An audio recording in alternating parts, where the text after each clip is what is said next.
শায়নদীপের কাছে আসবো। কিছুক্ষণ আগেই বাগুইয়াটির কথা বলছিলাম। দেখো, শহরে জেলায় জেলায় একের পর এক বেআইনি নির্মাণের অভিযোগ সামনে আসে, একের পর এক বাড়ি হেলে পড়ছে। আমরা পরপর প্রতিবেদনে সেটা তুলে ধরছিলাম। কাউন্সিলরের দেখার দায়িত্ব তো সেটা, তো সেই বেআইনি নির্মাণের প্রতিবাদ করেছিলেন একজন, এবং তারপর ছেলেকে বাঁচাতে গিয়ে বৃদ্ধ কিভাবে লাথি খেতে হলো কাউন্সিলরের। আমি বলছি যে বিশ্বনাথ দা বলছিলেন না নির্মাণকে কেন্দ্র করে টাকা তোলা, এর নেপথ্যে কি সেটাই কারণ রয়েছে? রক্ষক ভক্ষক হলে যা হয় ওনার ক্ষেত্রে তাই ঘটেছে। সাধারণ মানুষের এরকমভাবে নিরীহ মানুষরা প্রাণ চলে গেল। আসলে গোটা রাজ্যের অর্থনীতিকে দেউলিয়া করে দিয়ে রাজ্যের মানুষের শুধু পেটে লাথি মারছে না তৃণমূল, এখন লাথি মেরে মানুষকে খুন করে দিচ্ছে। এই যে টিএমসির কাউন্সিলর বলুন বা একজন জনপ্রতিনিধি, এগুলো একটা রেজিস্টার্ড ক্রিমিনাল। আসলে পলিটিক্যালাইজেশন অফ ক্রিমিনাল কীভাবে হয় এই তৃণমূল এই জমানায় সেটা আমাদেরকে দেখিয়েছে। কিন্তু কতটা নির্লজ্জ এবং কতটা বেহায়া। 6 বছরের সাসপেন্ড। আমার তো মনে হয় তৃণমূলে মমতা ব্যানার্জি এবং অভিষেক ব্যানার্জি বাদ দিয়ে বাকি সব নেতাই 6 বছর করে সাসপেন্ড হয়ে গেছে। আবার তারা বহাল তবিয়াতে ফিরে এসছে। কুণাল ঘোষ, পার্থ চ্যাটার্জি, তারাই এখন মাতব্বর হয়ে রয়েছে। 6 বছরের সাসপেন্ডটা একটা ফালতু কথা। এবং যদি এই দোষী প্রমাণিত হয়, খুনের দায় অভিযুক্ত হয়, তাহলে আদালতেরা স্বাভাবিকভাবে হয়তো যাবজ্জীবন কারাদণ্ড পাবে। আর তৃণমূলের মধ্যে একটা দল তাকে মাত্র 6 বছরের জন্য সাসপেন্ড করে গোটা ব্যাপারটা আইওয়াশ করিতে চাইছে। গ্যারেজ পোস্টিং, যে এখন এই ব্যাপারটা নিয়ে আলোচনা হচ্ছে, চর্চা আসছে, ওকে একটু চাপা রেখে দাও, তলায় তলায় দিয়ে ওকে দিয়ে সব কাজ করিয়ে নাও, ও আবার সেই তোলাবাজি করবে, তৃণমূলের ফান্ডে টাকা পাঠাবে, কিন্তু সামনে গোটা ব্যাপারটা আসবে না। এই আইওএসের ব্যাপারটা গোটাটা সেটা তৈরি হচ্ছে। আমার কথা হলো যে এই সব কাউন্সিলররা তৃণমূল কংগ্রেসের তোলাবাজ, এবং এই বেআইনি নির্মাণের ওপর গোটা তৃণমূলের নির্মাণটাই দাঁড়িয়ে রয়েছে। বিশ্বনাথ দা বলছিলেন যে এই আনন্দপুরে মানে জলা জমি দখল করে ভরাট করে বেআইনি গোডাউন বানিয়ে 27টা মানুষকে পুড়িয়ে ওখানে খুন করে দেওয়ার ব্যবস্থা হলো। এটা শুধু ব্যারাকপুর নয়, গোটা পশ্চিমবাংলায় এই চেহারা পাবেন। আমি যে বিধানসভায় থাকি সেই বিধানসভার মধ্যে কামারহাটি, সেখানে দাঁড়িয়ে ওখানকার কেন্দ্রীয় সরকারের একটা সংস্থা মোহিনী মিল, সেখানকার জমি দখল করে একটার পর একটা বেআইনি নির্মাণ বানিয়ে দিচ্ছে এবং সাধারণ মানুষের থেকে লক্ষ লক্ষ টাকা লুট হচ্ছে। এই টাকা কত দূর যাচ্ছে এই 75-25-এর হিসাবে এই কাউন্সিলররাও যুক্ত রয়েছে এবং তাদেরকে দল থেকে মদত দেওয়া হচ্ছে এই ধরনের সমস্ত বেআইনি কাজকর্ম করার জন্য। পৌরসভাগুলো ঘুঘুর বাসা হয়েছে। ওয়ার্ড কমিটি, নাগরিক আলোচনা, ওসব এখন লাটে উঠে গেছে। গোটা পৌরসভাগুলো ঘুঘুর বাসা, আর এই পৌরসভাগুলোকে ঘুঘুর বাসা হিসাবে ব্যবহার করে এই ধরনের ক্রিমিনাল মাইন্ডের কাউন্সিলররা গোটা শহরাঞ্চলে, আরবান এলাকায় এই ধরনের একটা নৈরাজ্য এবং এই ধরনের একটা তোলাবাজির চক্র গড়ে তুলেছে। আর তার বিরুদ্ধে কেউ প্রতিবাদ করতে গেলে সেই মানুষগুলোর এই ধরনের পরিণতি হবে। তাহলে আমি বোঝানোর চেষ্টা করছি যে কতটা নির্লজ্জ বেহায়া দল তৃণমূল। অর্থাৎ সেই বকরার লড়াই এবং তোলাবাজির কথা বলছেন শায়নদীপ মিত্র। আমি এখান থেকে রবীন্দ্রনাথ বাবুর কাছে যাব। রবীন্দ্রনাথ বাবু, দেখুন সকালে এই ঘটনাটা ঘটেছে, তারপর মানে প্রথমে আটক করা হলো, তারপর একেবারে পার্থভৌমিক গেলেন, তিনি সাসপেন্ডের কথা বললেন, তারপরে গ্রেপ্তার করা হলো। তাহলে কি এই যে গ্রেপ্তার করা হলো সেটা তৃণমূলের সবুজ সংকেতের অপেক্ষায় থাকা হয়েছিল? এতক্ষণ ধরে তার জন্য কোনো ব্যবস্থা নেওয়া হয়নি? আরেকটা বিষয়ে রবীন্দ্রনাথ বাবু এখান থেকে প্রশ্ন ওঠে, সাসপেন্ড করা না হলে ভোট বাক্সে প্রভাব পড়তে পারে, এই কারণেই কি তাহলে সাসপেন্ড? হ্যাঁ, মানে গোটা রাজ্যটাই একটা সিন্ডিকেট কালচারের বশবর্তী হয়ে গেছে।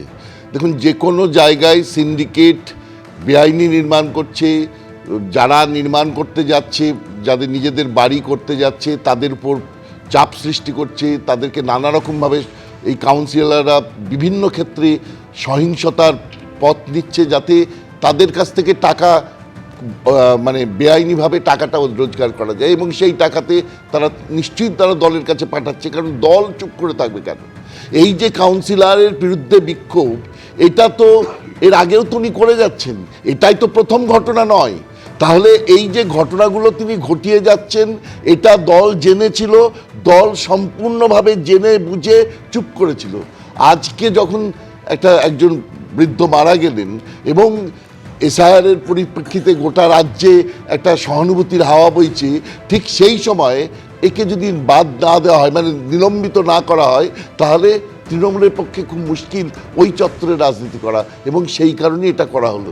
দেখুন, বহুদিন আগে, আজ থেকে বেশ কিছুকাল আগে সব্যসাচী দত্ত তিনি বলেছিলেন যে সিন্ডিকেট কালচার তো আমরা নিয়ে এসেছি, তার কারণ এরা তো ভোটের সময় এরা আমাদের সঙ্গে এরা ভোটটাকে মোবিলাইজ করে, তো সারা বছর এদেরকে আমরা সিন্ডিকেটের মাধ্যমে করাপশন বা বেআইনি কাজ করবার সুযোগ করে দিচ্ছি, তো ভোটের দিন তারা মবিলাইজ করবে। অর্থাৎ আমি বলতে যাচ্ছি এই লোকগুলো, ইনি আইনজীবী, কিন্তু তিনি বেআইনিভাবে এই সমস্ত যে মাস্তানি সেগুলো তিনি অর্গানাইজ করতেন, এবং সেই কারণেই বেআইনিভাবে অর্গানাইজ করতেন বলেই তাকে ছেড়ে রাখা হয়েছিল।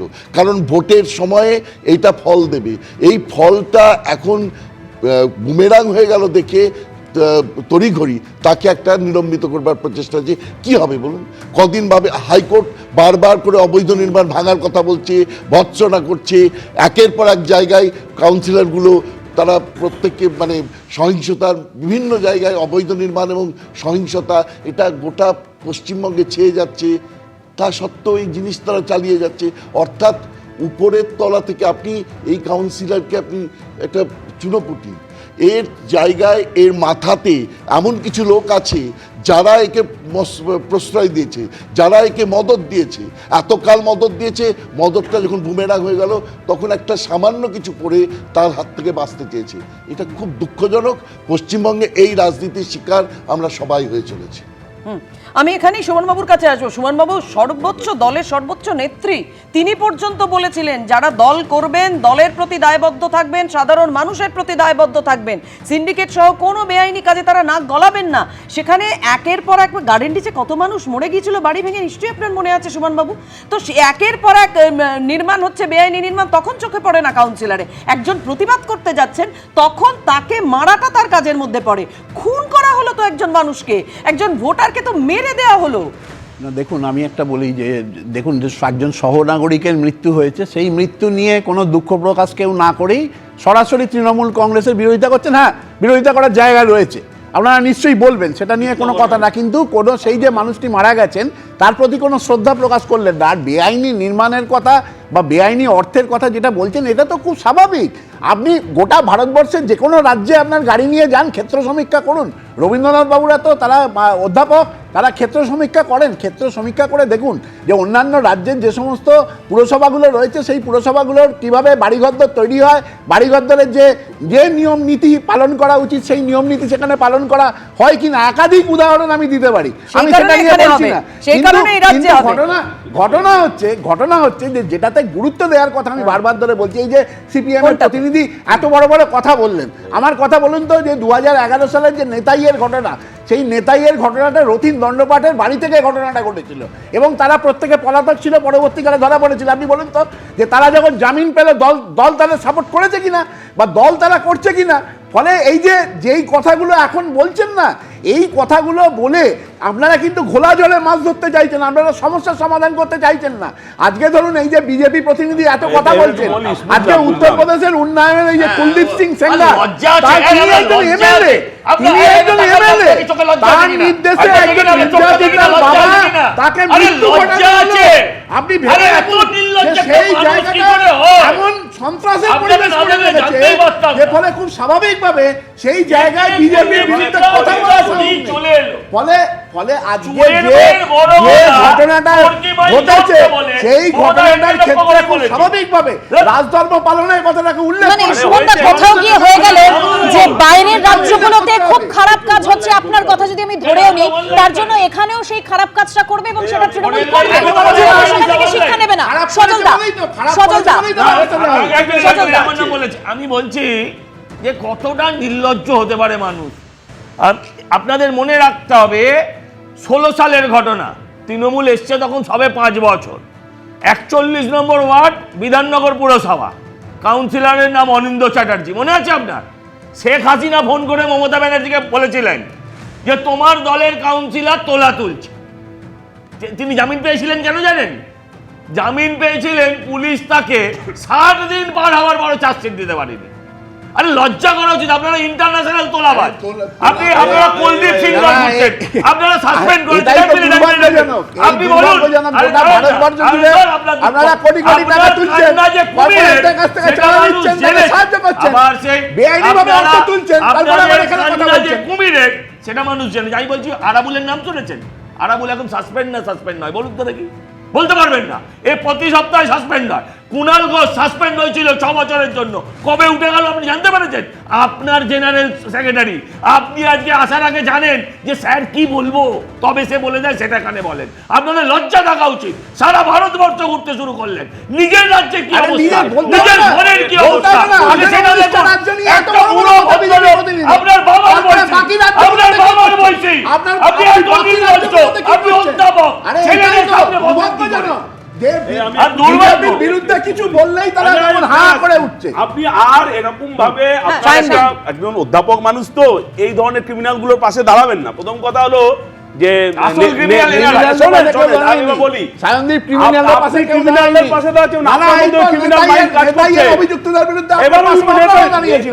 এর তদন্ত আপনাদের তৃণমূলের পোষা টেবিলের তলায় লুকানো পুলিশ করেনি, সিবিআই করেছিল, তারপরও চার্জশিটে কিছু বলতে পারেনি। তৃণমূলের এই কাউন্সিলরদের ঘটনা দাঁড়ান, শম্ভুনাথ কাউকে মনে আছে? সেই তৃণমূলের নেতা ছিল, মার্ডার করেছিল, খুনি।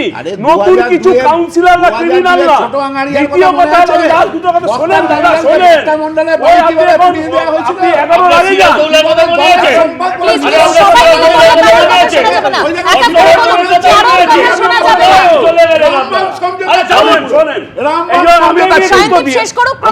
আমার কথা হলো যে ক্ষেত্র সমীক্ষার কথা বলেছে, তৃণমূলের কাউন্সিলররা ক্ষেত্র সমীক্ষা করেই তোলাবাজি করে, স্কোয়ার ফুট মেপে টাকা মারে।